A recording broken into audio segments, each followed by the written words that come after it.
Hola, ¿qué tal chicos? Muy buenos días. Bueno, hoy vamos a empezar a desarrollar un tema nuevo. Esto tiene que ver con el proceso de relaciones públicas, que es el IPSE.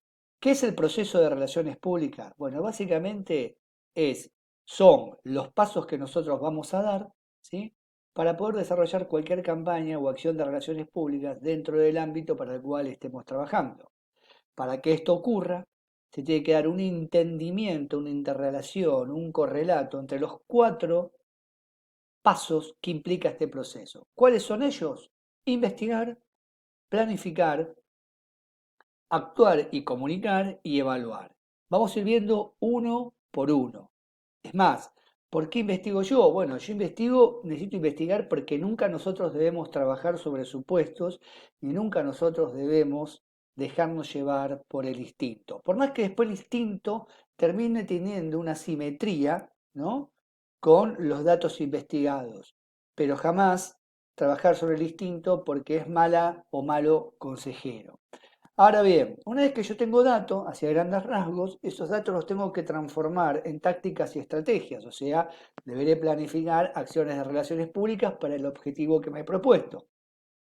Una vez que tengo desarrollado todo esto, tengo que actuar y lo tengo que comunicar, porque si no la gente no se entera. Y una vez que actué y lo comuniqué, actuar quiere decir lo desarrollo en el ambiente para el cual lo he propuesto, y una vez que ocurre todo esto, lo que voy a hacer es evaluar y la evaluación tendrá que ver si lo que yo me propuse estratégicamente es acorde, ¿no? Con el resultado. Una vez dicho a grandes rasgos de qué se encarga este proceso llamado IPSE, vamos a empezar con el primer tema que a nosotros nos interesa, que es la investigación. ¿Estamos de acuerdo? Bien. ¿Por qué investigo? ¿Cuál es el fin de una investigación? Digo, ustedes que estudian relaciones públicas, ustedes que están desarrollando, ¿no? Competencias para una nueva profesión, un nuevo camino que han decidido tomar, necesitan poder definir las áreas de problema que van a tener en la organización en las cuales ustedes están trabajando o para aquello que se lo han propuesto. Digo, a ver, más allá de que trabajes en una organización, en una institución, que tengas un microemprendimiento, que seas una celebrity, esto sirve para todo. Ahora bien, ¿por qué yo necesito detectar problemas? ¿Sí? Necesito detectar problemas porque eso es lo que me va a permitir a mí el buen funcionamiento. Cuanto menor cantidad de problemas tengo, mejor funcionamiento voy a tener. Por lo tanto, cada vez que yo tengo que desarrollar alguna acción profesional, lo primero que voy a hacer es investigar. La investigación es una función vital, proporciona información, nos da datos duros y no duros, ¿sí? No nos da intuiciones y después nos permite analizar. ¿Qué queremos decir con esto? Básicamente, que nosotros tenemos la necesidad de investigar siempre. Lo podemos hacer de dos maneras, formal o informal. Yo no los quiero aburrir, no quiero meterme en una clase de metodología de la investigación, pero a vos lo que te va a dar la investigación, la posibilidad de contar con datos, te va a proporcionar información, te va a dar mucha información, ¿no? Inicial para poder desarrollar y planificar acciones de relaciones públicas para el fin que vos te has propuesto, ¿sí? Entonces, lo primero que nosotros vamos a hacer es identificación de un problema o de un tema, ¿sí? Esto tendrá que ver, bueno, mira, yo quiero hacer esto, quiero desarrollar esto, bueno, para hacer esto necesito contar con esta cantidad de datos. Ahora igual vamos a ver las técnicas, ¿sí? Muchas veces nosotros, cuando nos proponemos realizar algo, alguna acción, contamos con con investigaciones primarias o investigaciones secundarias. O podemos desarrollar investigaciones primarias y podemos optar por utilizar una investigación secundaria. ¿Qué es una investigación secundaria? Es una investigación que haya hizo otra persona sobre algún tema y que a mí me sirve. Supongamos que Anita investigó sobre la crisis, ¿sí?, de las empresas que comercializan alimentos no perecederos y yo estoy trabajando para una empresa de esas características, yo tomo la investigación de Ana y en base a lo que ella escribió voy a hacer mi aporte y mi impronta ¿no? Porque tendrá que ver con los valores, las creencias propias de la organización con la cual yo estoy trabajando. Si una investigación secundaria me sirve a mí para ayornarlo a una investigación que yo estoy haciendo. Se llama secundaria porque yo ya estoy tomando una temática o un trabajo de alguien que ya lo hizo. Ahora, supongamos que el trabajo lo hago yo por primera vez, ¿sí? Yo soy el que investiga sobre esta temática por primera vez, eso es lo que se denomina investigación primaria. Ahora, ustedes tienen que entender que la investigación no es una pérdida de tiempo, es una inversión, porque es lo que les va a marcar la gran diferencia entre una campaña de relaciones públicas que sea proactiva, positiva, eficiente y efectiva contra una que no lo es. ¿Sí? Ahora bien, vamos a detenernos un poco acá y esto es lo más importante tal vez por ustedes, que son los métodos de la investigación. Vamos a empezar con la investigación informal. ¿Cuál es la investigación informal? Bueno, muchas veces cuando vos tenés que investigar no tenés ni tiempo ni presupuestos, ¿no? Para hacer una investigación formal que requiere de un proceso mucho más elaborado de acciones. Por lo tanto, vos tenés una serie de técnicas que te van a ayudar a acercarte, ¿sí? De la mejor manera posible, sin el rigor científico, ¿no? A un dato concreto. ¿Estamos de acuerdo? Estas son metodologías que no están estructuradas. Esto es un método que te sirve para conocer bastante bien, a fondo tal vez, las audiencias, los públicos que vos querés investigar, pero no tiene el rigor científico que tiene una investigación formal. Por eso ya hay investigación informal, me aproxima el dato científico. Ahora, es muy importante porque no siempre los profesionales o no siempre cuando nosotros trabajamos de esto y queremos hacer algún trabajo, tenemos los tiempos para una investigación formal. ¿Estamos de acuerdo? A veces nos contratan para ayer. Por lo tanto, estas técnicas son buenísimas para esa aproximación.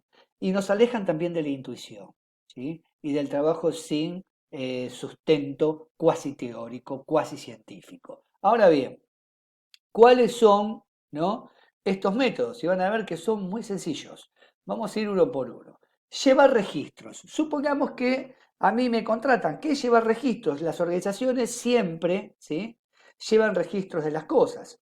Por lo tanto, si vos a mí me contratás y tu organización lleva registros, ¿no?, de las acciones que realiza, esa herramienta comunicacional que vos me vas a estar dando a mí, me va a servir a mí para tener una idea, tener una noción de cómo has trabajado, que yo, con tus clientes, con tus proveedores, con tus distribuidores, o sea, con esos públicos que están por fuera y dentro de la organización. Llevar registros, así como llevas vos registros en tu casa de un montón de cosas, implica tener una herramienta comunicacional con la cual un profesional de relaciones públicas puede contar, ¿no?, para recopilar y tener información muy importante de manera instantánea. O sea, que es una fuente muy valiosa de datos que a mí me nutre para la estrategia para la cual vos me contrataste.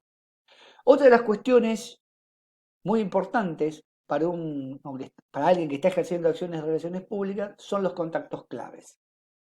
Ya te lo dice la palabra, un contacto clave, ¿qué es? Es una persona que es importante, que puede ser un líder de opinión, puede ser un ciudadano ilustre, ¿sí? Puede ser un ciudadano importante dentro de lo que es el rol comunitario, o sea, dentro de la esfera pública, dentro de la comunidad, un líder comunitario, etcétera. Son todas aquellas personas que se destacan, ¿sí?, dentro de superestructuras o dentro de organizaciones. Para que se entienda, por ejemplo, supongamos que yo quiero, ¿sí?, desarrollar una actividad en determinado sector, ¿no?, de la provincia de Buenos Aires. No sé, quiero abrir 3 o 4 unidades comerciales en distintos puntos estratégicos del conurbano bonaerense, ¿no?, de un producto que se llama zapato. ¿Estamos de acuerdo? Bien, si yo quiero investigar informalmente y no conozco la zona, tal vez, ¿no?, una buena manera de recopilar información y datos es juntarme con todas aquellas personas que son de la zona, por ejemplo, que son líderes industriales en el rubro de la zapatería, con gente que fabrica zapatos, con gente que tiene comercios en la zona.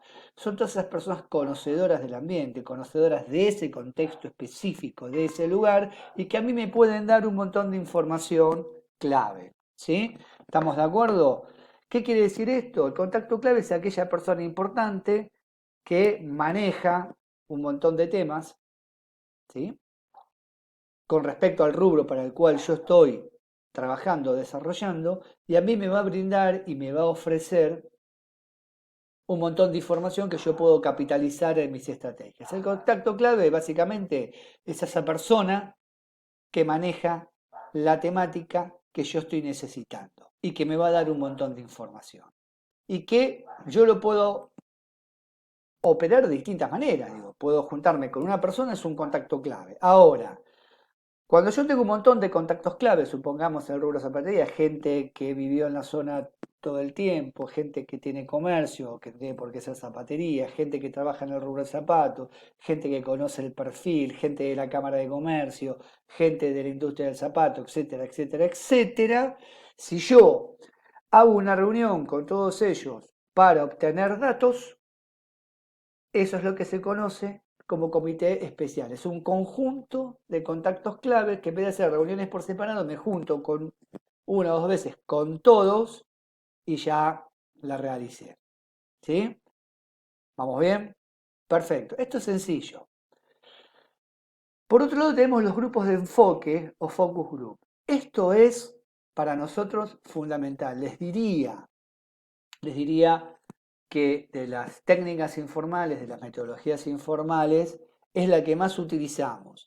Y esto es fundamental después, muchas veces cruzarlo con datos, ¿sí?, formales. Aquellas grandes empresas o aquellas empresas que tienen,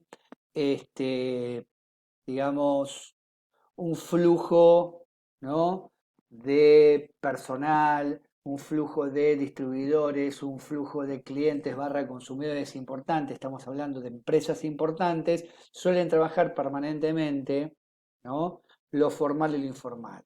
Y dentro de lo informal, el grupo de enfoque es el que más se utiliza. ¿Qué es el grupo de enfoque? Es muy sencillo, ¿no? Y la verdad es que no es costoso, es muy barato para un presupuesto de comunicación. Es una técnica de investigación informal y esto es para que ustedes lo entiendan.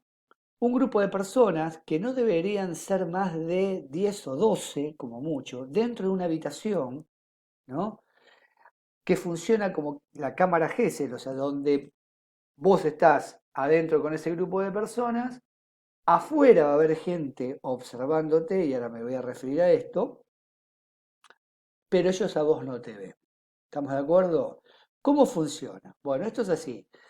Vos vas a contratar ese grupo de personas por alguna cuestión que tendrá que ver o que tendrá relación con la marca de productos o la marca organizacional para recabar información. Por ejemplo, decir, bueno, mira, estoy por sacar un packaging de una bebida nueva, necesito este tipo de información. A ver, ¿cuál más le gusta? ¿Por qué le gusta? ¿Qué colores utilizaría? ¿Qué le representa el diseño? ¿Qué le representa la morfología? Etcétera, etcétera. Ellos van a hablar, ¿sí? Ahora, ¿cómo funciona esto? Por un lado vos tenés gente que filma, por otro lado tenés gente que graba y tenés gente que coordina. Esto quiere decir que va a haber gente adentro con el grupo que va a estar moderando, ¿sí?, y que va a estar grabando audio, y va a haber gente por fuera que va a estar observando y te va a estar grabando, filmando, ¿sí? También te pueden filmar desde adentro, pero es bastante intimidatorio. Entonces, por lo general, se recomienda que la filmación sea por fuera de la cámara Gesell, ¿sí? Total, la gente que está adentro no ve. Y eso es lo bueno, que no te estás cuidando. Cuando salís de la zona de confort, ¿sí?, y te relajás, buenísimo, ¿no? Empezás a interactuar como si estuvieras en una charla de café. Entonces, ¿qué es lo que pasa? Vos ahí estás analizando todo. No solamente, ¿no?, la cuestión, si quieren, audiovisual o el enfoque del diseño de ese producto, de ese servicio que vos estás presentando, sino que estás analizando el comportamiento de las personas, la gestualidad, ¿sí? Más allá de la comunicación oral, ¿sí? La comunicación gestual, cómo se manifiestan, cómo se representan. Estás analizando todo. Pero básicamente esta interacción que se da cuando vos hablás, ¿no? Te va dando un montón de información. Por ejemplo, pongo un caso. Cuando Coca-Cola Light estaba por lanzar la bebida, allá lejos y hace tiempo, había pensado para ese producto, para ese packaging, una etiqueta verde, asociado a conceptos que tenían más que ver con la vida folk, ¿no? Con la vida sana. Ahora bien, cuando salieron a hacer focus group, ¿no? Siempre que hay una bebida que va a revolucionar el mercado, bebida, comida, indumentaria, lo que fuera, nosotros solemos trabajar con grupos de enfoque con adolescentes, que son, ¿sí? Los agentes movilizadores, o sea, son los que menos nos va a costar, ¿no? Introducir ese producto porque ellos van a ser nuestro público objetivo, nuestro público clave, ¿no? Por supuesto con respecto a cuestiones que tienen que ver con su identidad. Entonces, lo que vamos a hacer es trabajamos con estos jóvenes, con estos grupos, una vida nueva, light, cuando hasta ese entonces no había casi nada en bebidas. ¿Y qué pasa? Lo que había pensado Coca-Cola, que era verde, terminó siendo plateado. ¿Pero por qué terminó siendo plateado? Porque en estos focus group la mayoría de los chicos, ¿sí? Eligieron el color plateado, que tenía una razón de ser. ¿Cuál era esa razón de ser en ese momento? Que estaban surgiendo las raves, las fiestas electrónicas, ¿sí? Por lo tanto, el color que predominaba en ese ambiente era el plateado, que tenía que ver, ¿no? Con estilos musicales, con tendencias, ¿no? De la música electrónica. ¿Y qué hizo Coca-Cola? Terminó adaptando en base a gustos y preferencias, ¿no? Acá aparecen las cuestiones psicográficas, como ya vimos, de esos grupos, ¿no? Que percibían y experimentaban de esa manera y cambiando el color de su etiqueta. Hoy, dentro de los focus group, tenemos la suerte también de incorporar la tecnología. ¿Qué quiere decir esto? Que el presidente de la empresa, ¿no? Para la cual yo estoy haciendo un focus group que está en Rusia, la casa matriz, y yo estoy haciendo el focus group para su sucursal, su sede en la República Argentina, puede participar online, ¿sí? De una manera pasiva o activa de esa acción. O sea, puede estar observando, puede estar charlando, puede estar preguntando. ¿Estamos de acuerdo? Pero básicamente un focus group es eso, es un grupo de personas heterogéneo que a nosotros nos va a dar un montón de información que después la vamos a capitalizar en nuestras acciones de relaciones públicas. Yo siempre cuento un caso, ¿no? Con mis alumnos, yo hace mucho que yo no trabajo en este tipo de acciones, pero recuerdo que la última vez, allá lejos hace tiempo, tuvo que ver con una campaña política en donde había gente de distintas edades, gente que había votado desde 1983 hasta acá, gente que votaba por primera vez, ¿no? Y en ese momento era para la primera presidencia de Cristina Fernández de Kirchner. Entonces nosotros lo que hicimos en ese grupo de enfoque fue presentar varios candidatos que ni siquiera en ese momento, ahora están sonando, otros terminaron siendo presidentes, pero en ese momento no figuraban en ese contexto. Entonces mostrábamos como candidatos a Cristina Kirchner, a Macri, que todavía no era jefe de gobierno, se estaba postulando para tal fin, a Tinelli, que ni siquiera hablaba en ese momento de política, bueno, a Carrió, que en esas elecciones salió segunda, a Rodríguez Sá, etc. Básicamente les cuento esto. Había 12 personas de distintas edades. Cuando se les preguntó a quién votarían, cada uno, ¿no? Dijo a quién. Bueno, yo voto a Cristina por esto, uno decía, yo voto a Rodríguez Sá porque mi tío, si gana Rodríguez Sá me consigue trabajo, yo voto a Cristina para que haya continuidad, eh, yo voto a Carrió porque, dijo una de las chicas, me acuerdo fundamentalmente porque leí todas las plataformas políticas y fue la que más me convenció, etcétera. Hasta que dos chicas jóvenes entre 18 y 24 años dijeron que votaban a Macri en ese momento. A lo cual nosotros le preguntamos después por qué votarían a cada candidato. Cuando llegamos a las dos chicas que habían elegido a Macri, que nos había llamado la atención en ese año, en ese contexto, una dice, porque me encantan los ojos. Y otra dice, porque está re fuerte. No elaboren ningún tipo de juicio. Estas son literalmente las respuestas. Nosotros nos mirábamos, seguimos trabajando. Moraleja, ¿qué hubiera pasado si yo, si mi equipo de gente y yo hubiéramos estado trabajando en ese momento para Macri y hubiéramos dicho, che, mirá, sigamos haciendo focus group porque acá de 10 personas, 2 lo votarían porque está fuerte y tiene lindos ojos. Lo podemos asociar, podríamos hacer gestión de impresiones y podría ser el candidato lindo de los lindos ojos para las mujeres y también para los varones, ¿por qué no? ¿Sí? En esta nueva, digamos, génesis de género. Entonces, digo, acá no hay que ser ni prejuiciosos ni elaborar ningún tipo de juicios. Simplemente los datos son como se manifiestan y uno los tiene que tomar tal cual van fluyendo y de esa manera capitalizarlos, más allá de lo que después piense cada uno en su foro íntimo. Esto se utiliza permanentemente, esto las empresas lo están haciendo permanentemente para todo y las que tienen la posibilidad lo cruzan con datos duros, ¿sí? Que ahora los vamos a ver. Por otro lado, tenemos el monitoreo aleatorio. ¿Monitorear qué quiere decir? Estar al tanto de las cosas, estar observándote permanentemente. Entonces, monitorear puedes hacerlo de distintas maneras, in situ, o sea, en el lugar, dentro del lugar o fuera.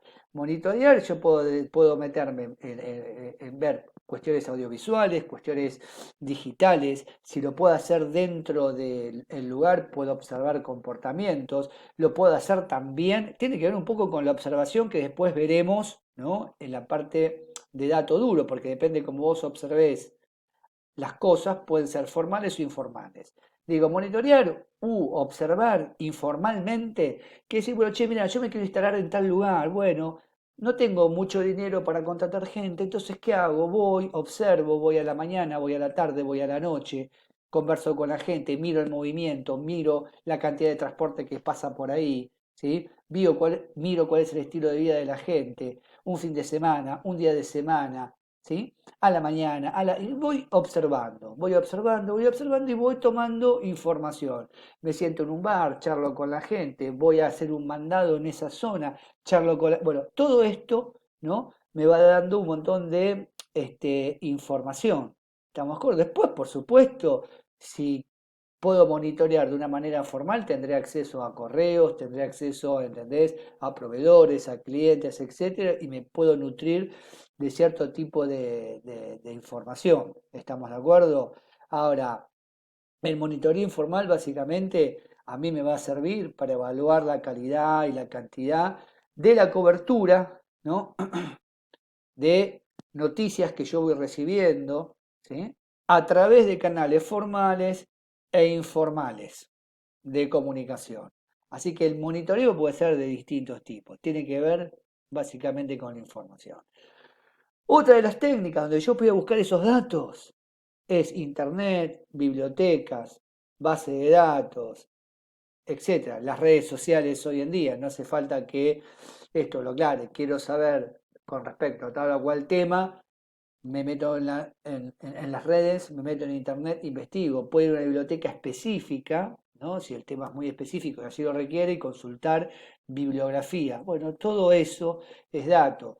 Puedo consultar bases de datos que hoy se venden, se consiguen por cualquier lado con respecto a tal o cual cosa. ¿Estamos de acuerdo? ¿Sí? Es sencillo, pero básicamente de todos estos yo les diría que lo más importante, ¿no?, en el quehacer profesional hoy en día, más que nada, es el focus group y el contacto clave. Los relacionistas públicos debemos nutrirnos de la mayor cantidad posible de contactos claves porque nos van a abrir puertas permanentemente. ¿Sí? Bien, ahora vamos a la investigación formal. Acá ya la cosa cambia. ¿Sí? ¿Por qué? Porque la investigación formal es científica. ¿Qué quiere decir que la investigación formal es científica? Que es todo dato que yo voy a tener, ¿sí? Es dato duro. ¿Y por qué se llama dato duro? Dato duro. Porque es dato científico.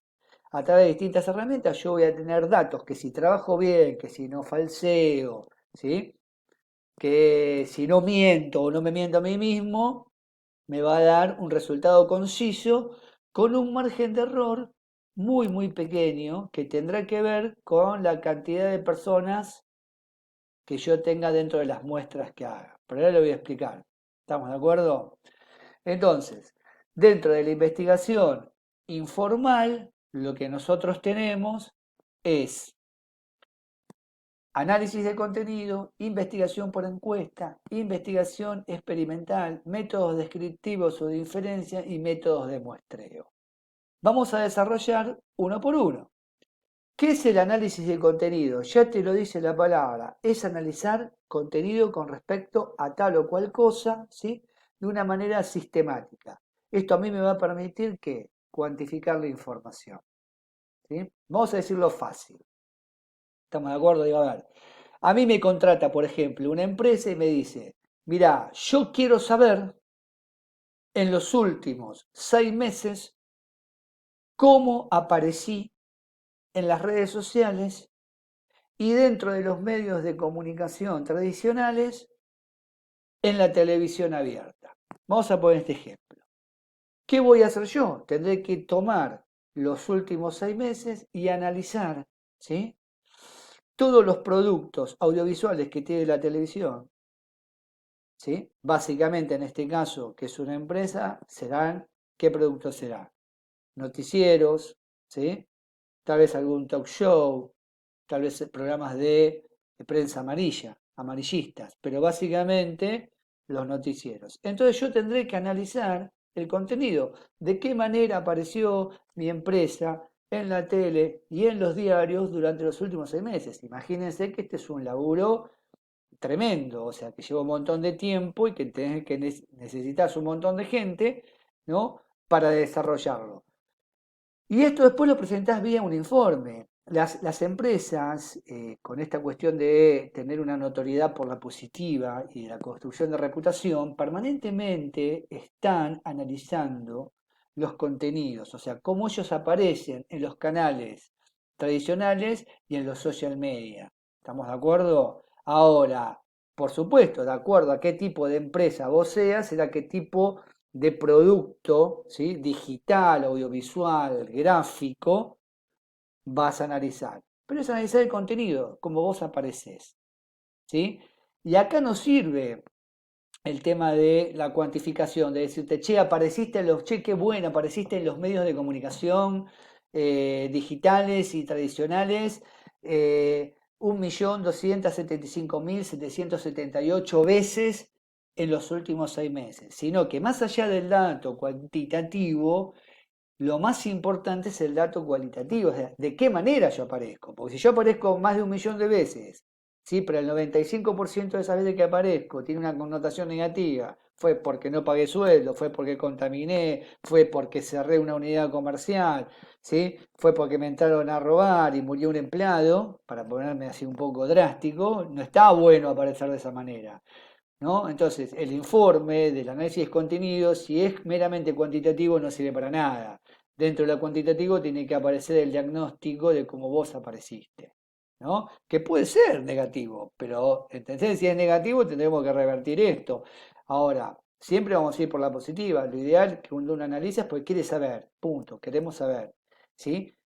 Hay consultoras que se encargan exclusivamente, trabajan de esto, tanto en las redes como en el mundo tradicional, ¿sí? Que se dedican a hacer análisis de contenido para las distintas tipologías de organizaciones. ¿Bien? Sí, es eso. Bien, investigación por encuesta.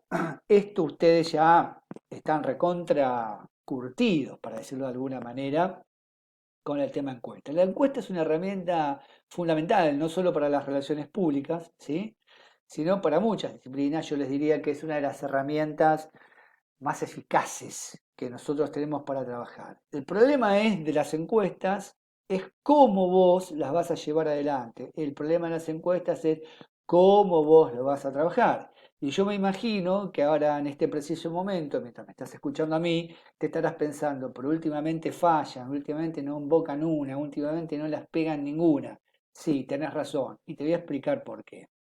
¿Sí? En realidad la encuesta es un método que nos permite obtener datos, ¿no? Que después nos van a brindar la posibilidad de planificar estratégicamente, ¿no? Las actividades, en nuestro caso, sobre relaciones públicas. El tema de las encuestas es que vos hoy tenés encuestas electrónicas, encuestas telefónicas, ¿sí? Y encuestas demográficas, ¿no? Y de opinión, in situ, comunicación directa, las que van a golpearte la puerta de tu casa.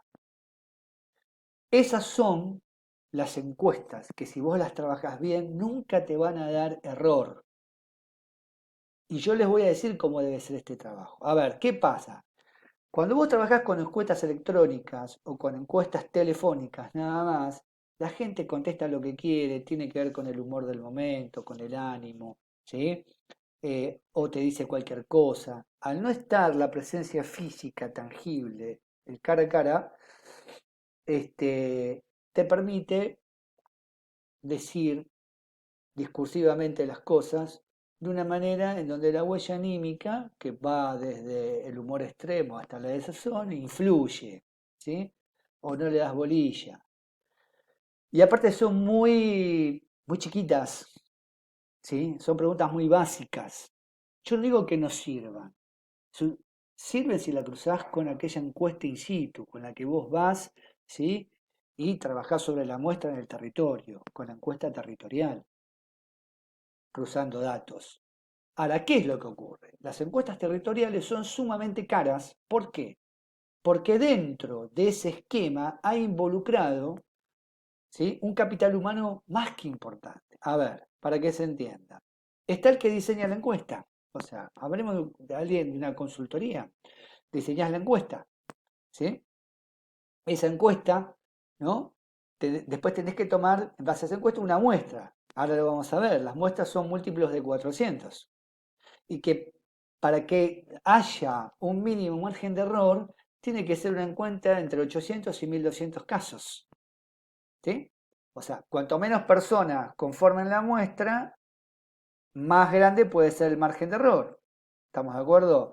Cuanto más personas tenga esa muestra, menor el margen de error.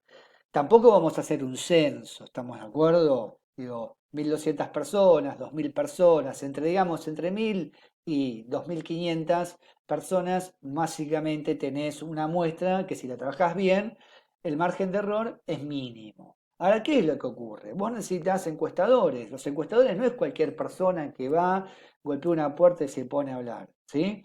Son personas que tienen que estar capacitadas y cualificadas, a los cuales también le tenés que pagar.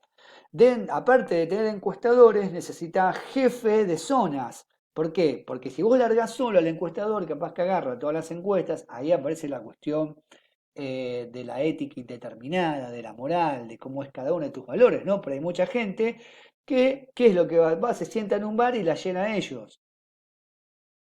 Eso tampoco te sirve. Entonces, vos necesitas un equipo de encuestadores que estén en el territorio, que abarquen 1200, 1500, 2000, etcétera, personas dentro de la muestra, pero para cada zona tenés que mandar un supervisor. O sea que una vez que fue el coordinado, que una vez que fue el encuestador, atrás del encuestador va el supervisor a verificar que en la zona haya ido y que haya ido a esa casa y que haya entrevistado a esa persona.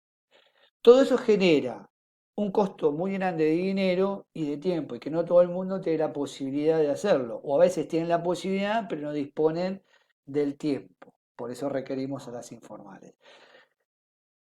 La mayoría de las encuestadoras fracasaron básicamente porque utilizaron el formato electrónico de cuestionario y las encuestas telefónicas. ¿Sí? Fueron muy pocas las que trabajaron en territorio. Entonces digo, esto es para tener en cuenta. Después cuando vos haces encuestas, tenés distintos tipos de encuestas. Estamos de acuerdo, es encuestas abiertas, encuestas cerradas, ¿no? Yo no me quiero poner muy metodológico, pero para grandes rasgos, una encuesta abierta, una encuesta cerrada es sí, no, no sé. ¿Qué te va a dar eso? Dato cuantitativo. ¿Te sirve? No. Una encuesta abierta, ¿qué es? Preguntas abiertas. ¿Te sirve? Sí, pero ojo, ¿sí? Porque ahí entra la subjetividad de quién va a analizar esa encuesta. Supongamos que yo digo, ¿qué pensás vos de Coca-Cola? Y hay gente capaz que me escribe un libro, como capaz que hay gente que me escribe 2 líneas. Ahora, la carga de subjetividad de quien analiza está presente, porque yo estoy decodificando lo que vos me dijiste sobre Coca-Cola y tal vez no estoy interpretando lo que me quisiste decir. Corres un riesgo. Igual las preguntas abiertas son las que te van a dar un montón de datos. Y después tenés la encuesta mixta, que para mí esa es la mejor. Si vos me preguntas a mí, ¿entendés? La encuesta mixta ya te lo dice, trabajás con preguntas cerradas, con preguntas abiertas y con bajada de línea, por ejemplo. ¿No? La cerrás vos, quiero decir, la pregunta, que no sea tan herméticamente cerrada. Yo te puedo preguntar, ¿te gusta Coca-Cola? Sí, no, no sé. Si me contestás sí, si me contestás no, paso a la otra. Si me contestás sí, te diría, en caso de sí, respóndame cuáles de estos valores que les voy a continuación a nombrar son con los cuales ustedes se identifican. Entonces vos ponés, no sé, 8, 5, 10 valores, le pones excelencia, sabor, alegría, no sé, desazón, lujuria, lo que se te ocurra, otros. ¿Qué entra en otro? Cuando, no sé, otros. Ahora, por lo menos yo cerré y puse 10 valores y esa muestra me va a dar a mí un montón de datos con respecto a la gente que elige esos valores. También habrá otros que eligen otros y bueno, en el otros veré cuál es el porcentaje. ¿Estamos de acuerdo? ¿Sí?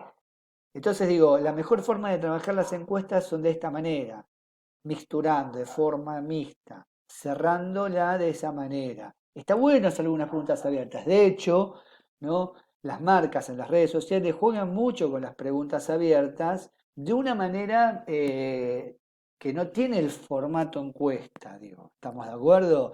Por ejemplo, cuando una empresa hace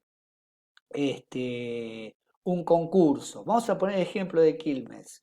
Quilmes hace unos años hizo un concurso muy interesante para el Día del Amigo. Dijo, eh, contame la mejor historia de vos y 10 amigos de las vacaciones más locas que tuviste o más divertidas que tuviste. ¿Sí? El premio es un viaje al Caribe con las personas que están involucradas en la historia y un año gratis de cerveza, cierta cantidad para todas esas personas. Perfecto. Para Quilmes eso era un vuelto desde el punto de vista económico. Ahora, cuando Quilmes recibió, ¿entendés? Miles y miles y cientos de miles de historias de gente para ese concurso, cada una de esas historias estaba dando un montón de datos, ¿sí? Cualitativo, de gustos, de preferencias, un montón de manera gratuita. O sea, a través de ese concurso, que el concurso es una herramienta básica de las relaciones públicas, primaria les diría, la empresa obtuvo un montón de datos. Y esto en las redes sociales es permanente, desde la comida para las mascotas, ¿me entendés? Desde las zapatillas deportivas, permanentemente están haciendo juegos sin concurso y vos no te das cuenta que le estás haciendo el laburo gratis que en parte hace una consultora. Entonces digo, las encuestas son efectivas si se trabaja bien, si no, el resultado no va a ser óptimo y a la prueba me remito. Investigación experimental. Bien, nosotros ya en nuestra carrera básicamente no lo utilizamos porque es como muy caro, ¿no? Aunque en la política a veces se ven, ¿vieron? Elaboran un mensaje, el laboratorio sería, no sé, la oficina de tal o cual, y por ejemplo dicen, bueno, vamos a lanzarlo, ¿no? Al campo. Entonces te dicen de repente, las obras sociales perdón, las empresas de medicina prepaga tendrán que abastecer, ¿no?, a los hospitales y a las personas que no tengan obra social.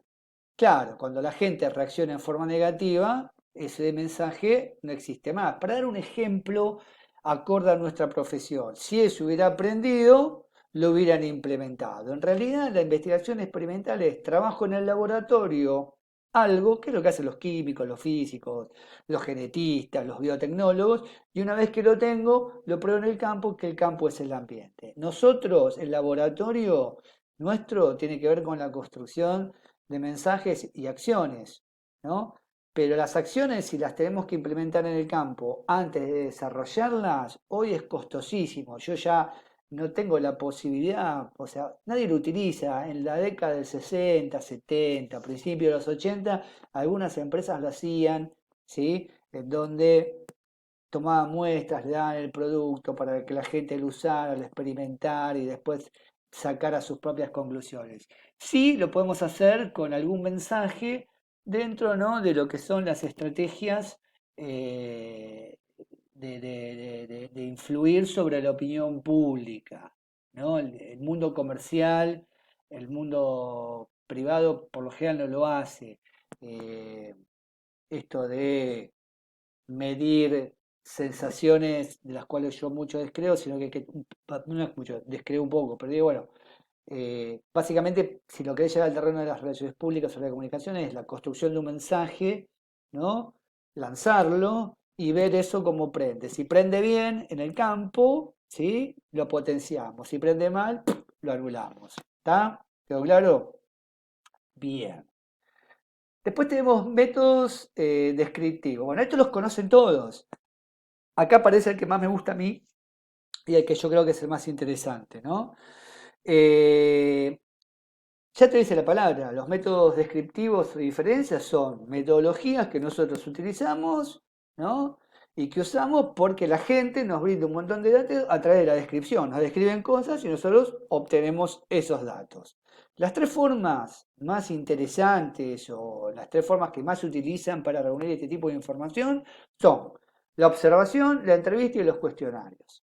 La observación es como dijimos antes cuando planteábamos lo del monitoreo, ¿sí? Depende cómo se lo use, puede ser formal o informal. ¿Estamos de acuerdo? Eh, por lo general, cuando las observaciones son sistemáticas, son estructuradas, ¿no?, planificadas, o sea, no sé, supongamos que es una observación dentro de un área de una empresa, ¿no? Entonces yo voy tal día, tal hora, ¿entendés? Observo comportamientos, formas de trabajo, procedimientos, toma de decisiones. ¿Estamos de acuerdo? Voy recopilando un montón de datos. Eh, Cuando yo voy por, no sé, una zona y observando, como decía antes, saber cómo es el movimiento, hasta cuándo funciona el transporte, ¿sí? Eh, Cómo se viste la gente, cómo habla la gente, cómo se mueve, cuántos vehículos, qué tipo de vehículos, si andan en auto, si no andan en auto, todo lo que yo puedo observar, eso es informal, pero también me da datos. ¿Estamos de acuerdo? Ahora, este proceso es sumamente costoso si lo hacemos desde el punto de vista de la formalidad, ¿no? Porque tenés que tener personas, ¿no?, observando dentro de estructuras formales eh, que no sean detectadas. ¿Estamos de acuerdo? Por ejemplo, los shoppers o los fantasmas, ¿no?, que se contratan para ver si las empresas de servicio trabajan acorde, ¿no?, a los lineamientos y criterios de su identidad corporativa. ¿Qué quiero decir con esto? ¿Cómo te observo? A ver, vos sos un empleado bancario, sos un empleado de una compañía de telefonía celular o de lo que fuere, estás ofreciendo un servicio y va alguien disfrazado de cliente a ver cómo vos, ¿sí?, trabajás, cómo operás, te movés y si no es acorde a lo que la empresa quiere, ¿sí?, hace un informe y te escracha. Ahora, vos no sabés. Y estos son permanentes. Ahora, esto es muy costoso. ¿Sí? Este es el, claro, el ejemplo que más claro nos debe quedar. ¿Sí? Está lleno de estas personas, ¿no? Que están infiltradas entre el público objetivo de esa organización. Se hacen pasar por clientes, por consumidores, etcétera. Entonces te van a un local, te van a una clínica, te van a una empresa, donde sea, y empiezan a interactuar con los empleados. Y después hacer un informe. Te están observando. ¿Sí? La entrevista, desde mi punto de vista, es el mejor de todos los sistemas, de todas las técnicas y de todos los métodos. Para obtener información sobre un público es lo mejor.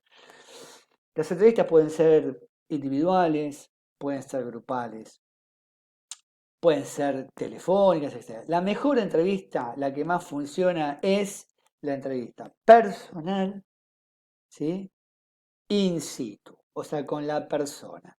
¿Sí? Ni la digital, ni la virtual, es cuando yo a vos te cito, cuando yo te voy a ver. Ahora, implementar este tipo de técnica para recopilar datos es sumamente costoso porque supongamos que vos tengas que hacer un trabajo con el público interno de una empresa o con tus clientes barra consumidores y tenés que entrevistarte con todos.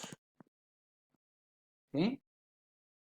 Porque querés optimizar, porque querés el mejoramiento continuo para tu organización, porque cualificar, reingeniería, lo que sea.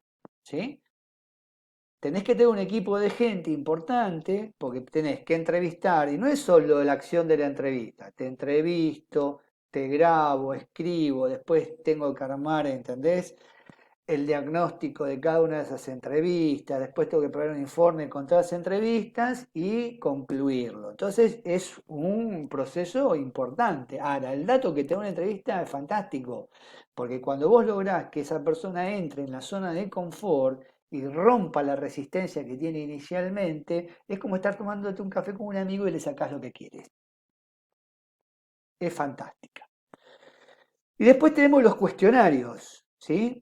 Los cuestionarios deben estar, a ver, cuestionarios y encuestas son más o menos parecidos en el formato, por eso otra cosa. Un cuestionario, lo que ustedes ya saben, es una serie de preguntas. Lo que sí, estas preguntas tienen que estar concatenadas.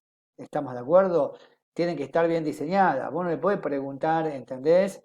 Si tu abuela patea calefones, vos qué calefón le pondrías en el pie. No. ¿Estamos de acuerdo? Tienen que tener un correlato, tienen que tener una razón de ser, tienen que tener un criterio acorde a los objetivos que vos estás buscando.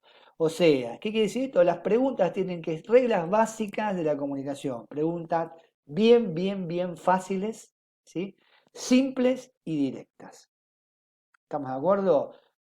Yo no es que esté en contra de los, como dice acá, de los perdón, de los cuestionarios vía correo web o vía redes, ¿sí? Etcétera.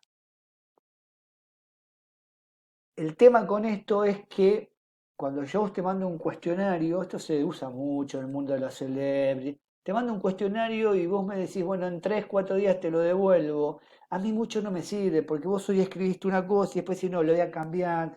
Entonces se genera, ¿no? Un proceso que después tal vez no confluya con la información que yo estoy requiriendo. Yo necesito de la espontaneidad. Y la verdad que los cuestionarios, salvo que sean en vivo, ¿no? Y en el que podamos interactuar, en modo que yo te haga la pregunta y vos me contestes de forma virtual, está buenísimo, es lo mismo que es si fuera personal. Pero si vos me decís, no, che, mira, mandame las preguntas, yo 2, 3 días te las devuelvo, yo describo un poco de eso. Pero bueno, los cuestionarios son así, pueden ser a través de entrevistas o pueden ser en forma virtual o pueden ser en forma programada. Te lo doy para que dentro de una semana me lo des. ¿Sí?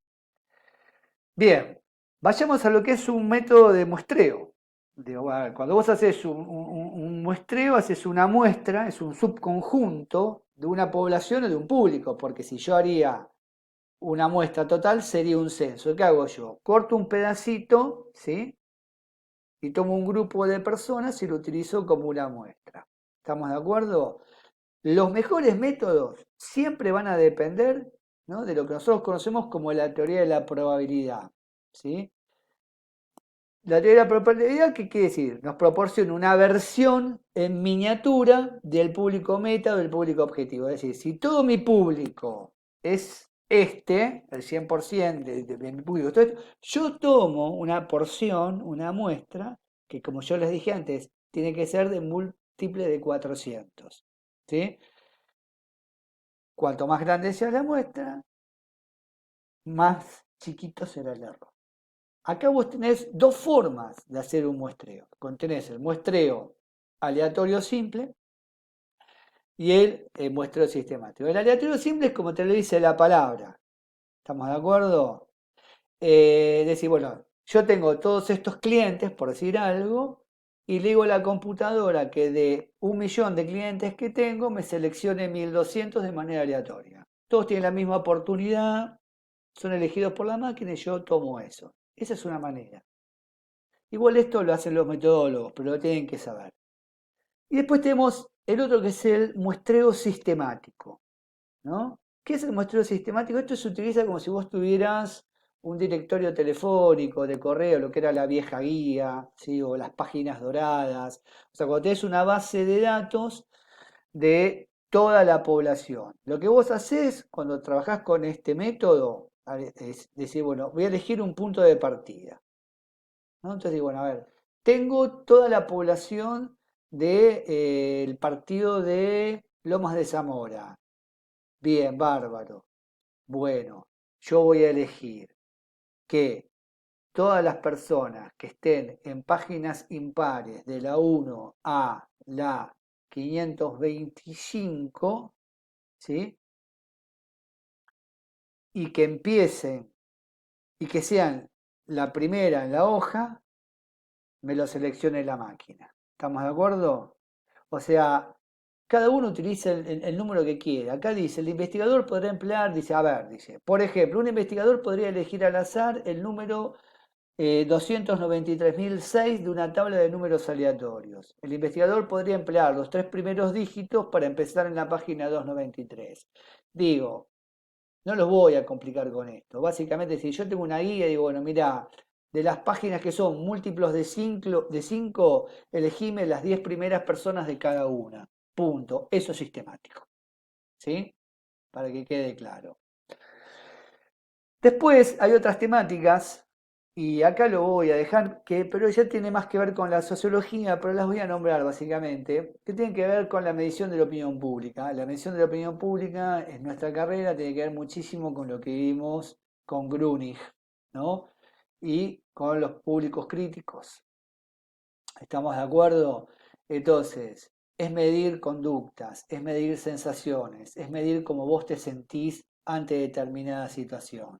Entonces acá hay opinión de masas, hay opinión pública, identificación de públicos y monitoreo del entorno. Pero básicamente esto lo nombro nada más porque lo van a desarrollar los que sigan alguna carrera en otras disciplinas y los que hagan cursos, ¿no? Con respecto a las relaciones públicas, son abordajes que nosotros por lo general no desarrollamos, salvo que nos especialicemos en sociología del comportamiento, filosofía del comportamiento. Sí, lo que vamos a hacer nosotros siempre es identificación de públicos y monitoreo del entorno, ¿no?